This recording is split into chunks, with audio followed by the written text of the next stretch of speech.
My name is Riley Morgan. I'm 29 years old, and this is how I took revenge on the family that laughed at my dream bakery until I made them beg for my cupcakes. The scent of vanilla bean and cinnamon fills the air as I stand in the back kitchen of my bakery, finishing the final swirl of rose gold buttercream on a triple-tier cake. The order is for a corporate launch party downtown. One invoice worth more than my father used to earn in a month at his office job. Outside, the cafe is packed with customers snapping photos of their cupcakes, their croissants, the floral murals I painted myself on the walls. My phone buzzes. I glance at the screen. A text from my sister. Megan, *, any chance you can do grandma's birthday cake? Just a simple one. Family discount. *, I stare at it, stunned for a second. Then I laugh, low and bitter. A family discount. For them, the same family who rolled their eyes when I said I wanted to be a baker. The same family who told me I'd grow out of it and warned me I was throwing away my future. The same people who called my business just a hobby, right before they stopped inviting me to family dinners, because they were tired of hearing about cupcakes. I'm immediately pulled back to 4 years ago, sitting in my beat-up car in the dead of winter. My hands were shaking, not from the cold, but from rage and humiliation. I had just pitched my bakery plan to my parents, excited, hopeful, prepared. I showed them the business model, the cost breakdown, the location. I'd scouted. My father didn't even look up from his coffee before saying, * baking is cute for kids, but you need a real job. * I remember nodding, pretending I was fine, then crying into the steering wheel for 20 minutes before driving straight to my minimum wage cafe shift. Back then, I felt small, silly, like I'd embarrass myself for dreaming too big. But I didn't stop. I learned to turn humiliation into fuel. Every eye roll became a spark, every comment a challenge. Now, here I am, covered in flour and success, standing in a business they said would never survive. And they want a cake. Well, this time, I'm the one writing the recipe and the price. Riley grew up in a conservative middle-class home in a small Ohio suburb, where dreams were measured in practicality and job security. Her father worked long hours as a car mechanic, hands always grease-stained, his worldview shaped by blue-collar grit. Her mother, a school teacher, believed in rules, routines, and playing it safe. Success in the Morgan household meant stable jobs with benefits and retirement plans, not passion, and certainly not pastries. But from the time Riley was 10 years old, she was in love with baking. It started with a birthday cake she made for her little cousin, a lopsided vanilla mess covered in too many sprinkles. And yet, the pride she felt was unmatched. After that, her kitchen experiments became routine. Late nights kneading dough, instead of finishing homework, sneaking in baking videos when she was supposed to be studying math. She sold cookies at school, tested cupcake flavors on her siblings, and filled notebooks with handwritten recipes and frosting ratios. Her siblings never let her forget it. They called her Cupcake Queen, not kindly, but as a constant jab, a reminder that she was different, that her joy wasn't serious. Her older brother, Evan, would roll his eyes every time she brought cupcakes to a family barbecue, muttering, "Guess Riley's still living in Candyland." She tried to be what they wanted.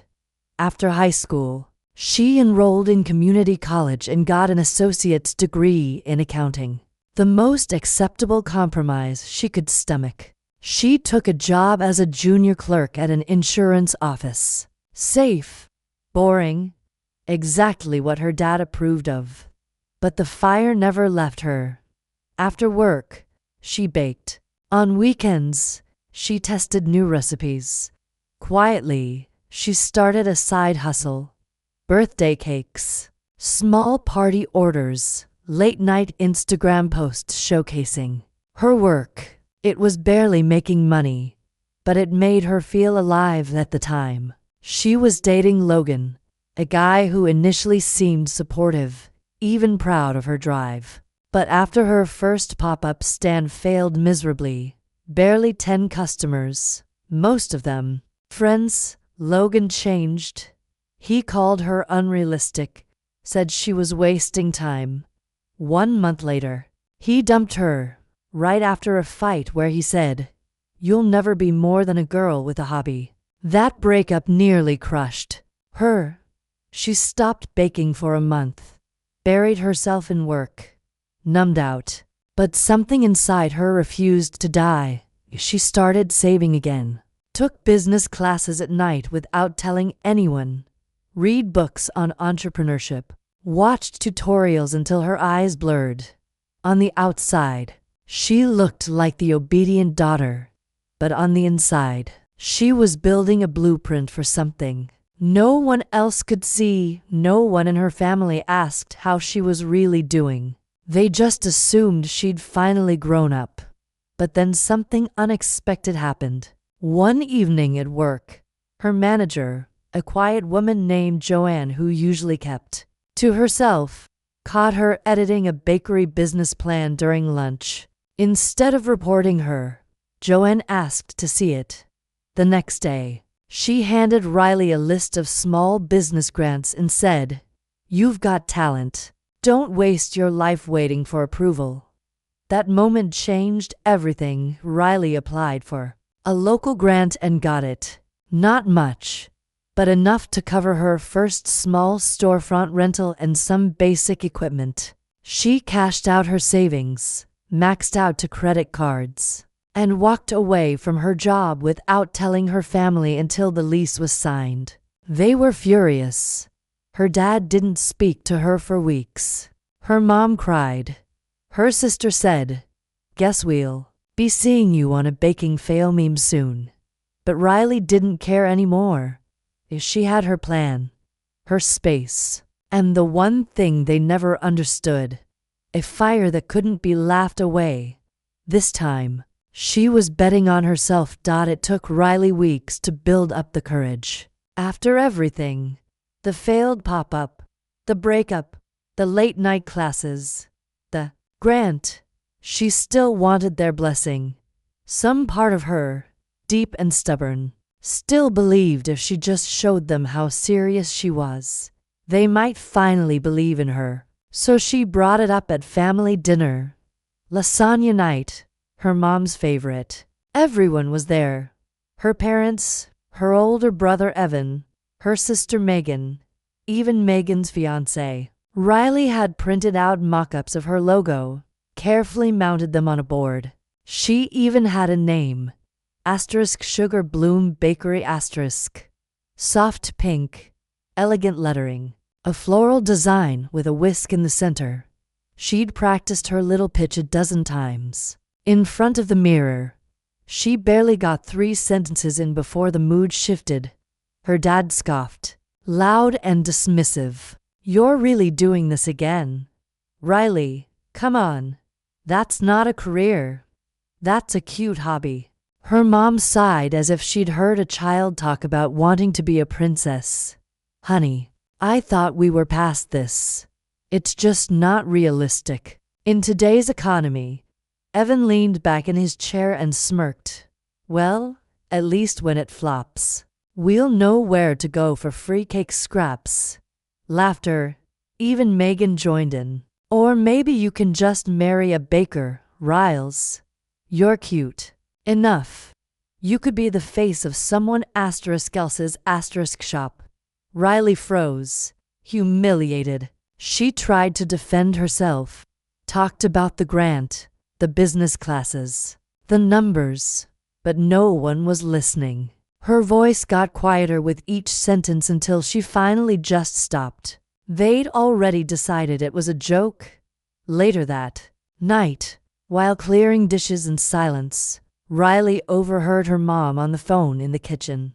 Her voice was soft but clear. Yeah, Riley's going through a phase again. The cupcake thing. She'll grow out of it. That one hit like a punch to the gut. Riley drove home in silence, eyes burning. She wanted to scream. She wanted to give up. She wanted, for once, to be taken seriously. She started packing up some old boxes from her apartment, thinking maybe she should just sell the equipment she'd started collecting. Maybe they were right. But as she moved a dusty box from the back of the closet, something slipped out and fell to the floor. It was her late grandmother's old recipe book, the one with yellowed pages and vanilla-stained corners. Riley hadn't seen it in years. Her grandma had been the only one who ever encouraged her baking. They used to make bread together on Sundays, their fingers always sticky with dough and sugar. She flipped it open, and a note fluttered out. Her breath caught when she read the faded handwriting. Riley, your hands make joy. Never stop. Love, Grandma. That was the moment. Something cracked open in her chest. And in that space, something solid grew. They could laugh. They could doubt. But they didn't get to decide. She wouldn't ask again. Riley wiped her eyes, pulled out her laptop, and started editing her business plan, not to show them, but for herself. Next time they heard about Sugar Bloom Bakery, it would already be open. Riley packed up her life in quiet defiance and moved to a smaller town about 40 minutes away, far enough that her family wouldn't casually drop by, close enough to still feel like she hadn't vanished completely. The rent was cheaper, the streets were quieter, and there was an old vacant corner shop with chipped blue paint and a cracked for lease sign. That whispered possibility. She applied for a small business loan, signing the papers with trembling hands, knowing if this didn't work, there was no safety net waiting. The early days were brutal. Riley worked 16-hour shifts alone, scrubbing ovens, hauling equipment, painting walls. Her hands bled from sanding old countertops. Her back ached from standing too long. Permits were delayed. One shipment of flour was infested with bugs. Her first batch of croissants collapsed like soggy paper. There were nights she sat on the floor of the kitchen crying into her apron, wondering if she'd made a terrible mistake. But she never stopped. Then, on a rainy Tuesday, a woman named Marla wandered in. A retired baker with silver hair and a sharp eye. She'd once run her own cafe in the 80s. She offered unsolicited advice about Riley's dough ratios, and turned out to be right. One conversation led to another, and soon Marla was showing up every week to help knead, to troubleshoot, to reminisce. Their bond deepened fast, not just flour and ovens, but something maternal. Riley didn't have to explain her dreams to Marla. Marla already knew. When Riley finally opened her doors, it was quiet. No fanfare, no ribbon cutting, just a simple sign. Morgan and Joy *, a name born of two legacies, hers and her grandmother's. For the first few weeks, foot traffic was slow. A few curious neighbors, some teenagers lured by the scent, enough to keep the lights on, but not enough to breathe easy. Riley kept her head down and baked with love, with fury, with everything she'd been holding inside. Then a local food blogger came in on a whim. She ordered a pistachio rose tart, posted a glowing review with a photo, and everything changed. By the end of the week, Riley had lines out the door. Orders stacked up. A catering inquiry came from a regional marketing firm. Then another from a wedding planner. Riley barely slept. Marla joked that they should install cots in the storage room. It was chaos, sweet, exhausting chaos, and Riley had never felt more alive. All the while, her family remained clueless. They believed she still worked at a clerk's desk somewhere, maybe accounting. Riley hadn't corrected them. She had nothing left to prove. Still, the invitations came. Family birthdays, cousin showers, 4th of July picnics.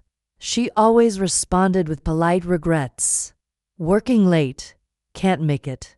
Hope it's lovely. Then one afternoon, her father called. He was organizing a surprise party for his colleague's retirement and needed help finding a cake last minute. Riley recognized the tone, rushed, dismissive, like she was still the little girl they expected to drop everything. I'm really slammed this week, she told him evenly. I won't be able to help. There was a pause. Too busy to bake a cake. I own a bakery now, Dad, she said calmly. I have contracts, orders booked weeks out. I'm not doing favors anymore. He didn't respond. They hung up. Shortly after, Riley sat down in her office, heart pounding, a strange mix of ache and something deeper. Control. For the first time, she wasn't waiting for their approval. They were the ones asking now. But the real test came a week later. The bell over the bakery door chimed, and in walked Megan, her sister, hair glossy, sunglasses perched on her head, phone in hand. She didn't recognize Riley behind the counter at first. She walked to the display case, murmuring, "These are gorgeous. Do you guys do weddings?" Riley, dressed in her flour-dusted apron, looked up and smiled. "We do," she said, and Megan glanced around. "What's your name, Riley?" she replied, and watched as Megan's face registered the name. A flicker of confusion, then silence. Megan recovered quickly. "Wow. Okay. So, you work here?" "I own it," Riley said simply. Megan blinked. Oh, there was no hug, no apology, just tension in the air like a drawn string. Megan pointed at the glass. "Your pistachio thing. How much?" $5.50 each. "For family, too?" Megan asked, almost playful. Riley looked her in the eye and replied, "That is the family price." She boxed the pastries with calm precision, rang up the total, and handed them over. Not once did Megan say thank you. And Riley? She didn't need her to. The fire in her chest burned steady. Not rage, not revenge, just power. They didn't believe in her. But now, they were buying from her. The big order came on a Tuesday morning. A high-profile tech firm hosting a product launch and gala. They wanted elegant dessert towers, custom branding on cookies, the works. It was the kind of contract that could elevate Morgan and Joy from local gem to regional powerhouse. Riley was stunned when they reached out, even more so when she learned.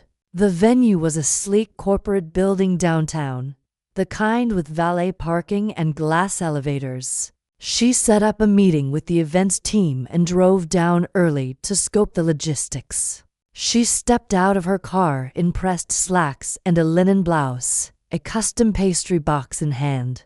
Confident, focused, ready. Then she saw him. Her dad was hunched by the loading dock, toolbox in hand, replacing a panel near the service elevator. He turned to grab a part, glanced up, and froze. "Riley?" he said, his voice hoarse with disbelief. She stood still, almost amused at the poetry of it all. "Hey, Dad." He blinked, stunned. What are you doing here?" "You work for the caterer." Riley took a slow breath and smiled. "No, I *am* the caterer. Silence fell between them, heavy and thick. Her father's face shifted. First confusion, then realization, then something like shame. He looked at her like he was seeing a stranger. Or maybe someone he should have seen all along. "I didn't know," he muttered. "I mean, no one told me. I didn't need anyone to," she said, voice steady. "I built this while you were laughing at it." He opened his mouth to say something, maybe apologize, maybe fumble out one of those fatherly half-pride statements. But Riley didn't wait. She turned and walked inside to meet the client, her heels clicking sharply against the marble floor. After that, the floodgates opened. Word spread quickly through the family grapevine. Her father told her mother told Megan, and suddenly Riley's phone buzzed with activity. Old texts resurrected, voicemails from people who'd ignored her for years. Even a group message popped up. Asterisk, so proud of you, Riley. Asterisk, she didn't reply to a single one. She kept baking. She kept showing up for herself. A week later, the bell over the bakery door jingled, and her mom walked in carrying a bouquet of soft pink peonies, Riley's favorite. "Hi, sweetheart," her mom said, trying to smile. "I thought maybe we could start fresh." Riley nodded. Let her talk. Her mother apologized, sort of, spoke vaguely about not realizing and only wanting what was best. Riley didn't interrupt. She accepted the flowers. She thanked her. But she didn't offer anything more. She had no desire to rewrite history. She was just no longer asking them to read it. Then came the email from Megan. It was long, rambling, filled with emojis and emotional apologies that danced around true accountability. The crux was a request. Megan wanted Riley to bake her baby's first birthday cake and hoped Riley might do a family discount. Riley stared at the screen for a long time. Then she clicked reply.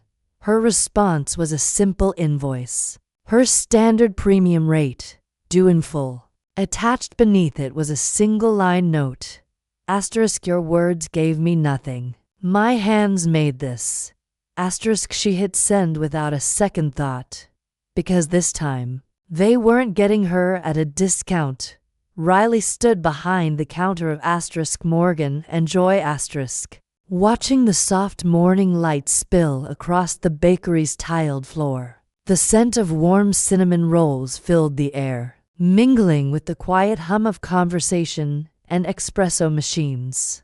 Every now and then, she'd catch a glimpse of something on the walls. A photo of Tanya, the former waitress who now ran custom cake orders. A snapshot of Lean, an immigrant baker from Vietnam, beaming beside her first solo wedding cake. The bakery wasn't just hers anymore. It had become a home for women like her, overlooked, underestimated, and burning with talent. She thought about the nights she spent curled on a mattress in a tiny studio apartment, crying over failed frostings and maxed-out credit cards. About the way her father's words used to echo in her ears like a curse. Asterisk, it's cute, Riley, but it's not a real job. Asterisk, she remembered her hands, tired, blistered, but steady, kneading the doubt into every batch until it rose into something beautiful. Now, her days were full of orders, of laughter from her small team, of little girls tapping the glass to point at cupcakes with sparkly sprinkles. She wasn't chasing approval anymore. She was building something bigger than revenge. She was building legacy. One afternoon, she found a letter slipped under the bakery door. It was her father's handwriting. No excuses, just an honest apology. He admitted he'd been wrong about what mattered, about what made something real. He didn't ask her to forgive him. He just said he hoped she kept creating. Riley didn't cry.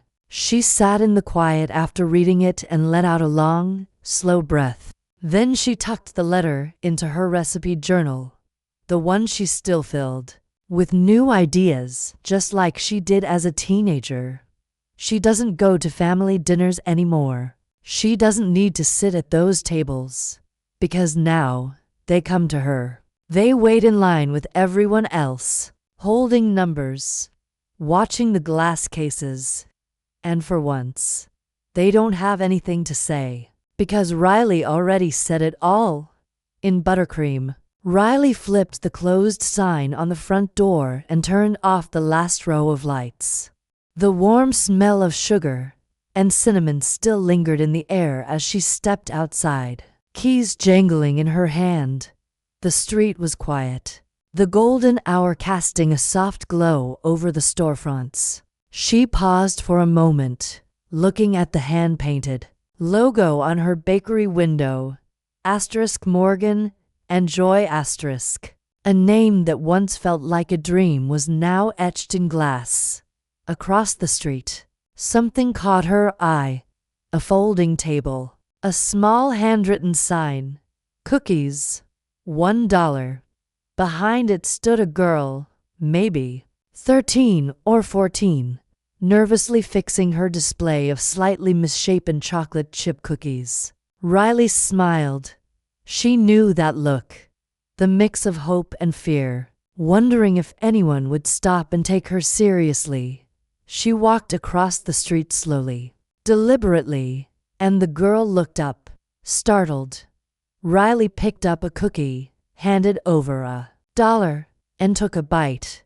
It was a little too sweet, a little underbaked, but full of heart. "They're good," Riley said sincerely. "Don't stop baking. Ever." The girl lit up. "Really?" Riley just smiled, nodded, and walked away, the warm cookie still in her hand. As she headed back toward her shop, she felt it all settle.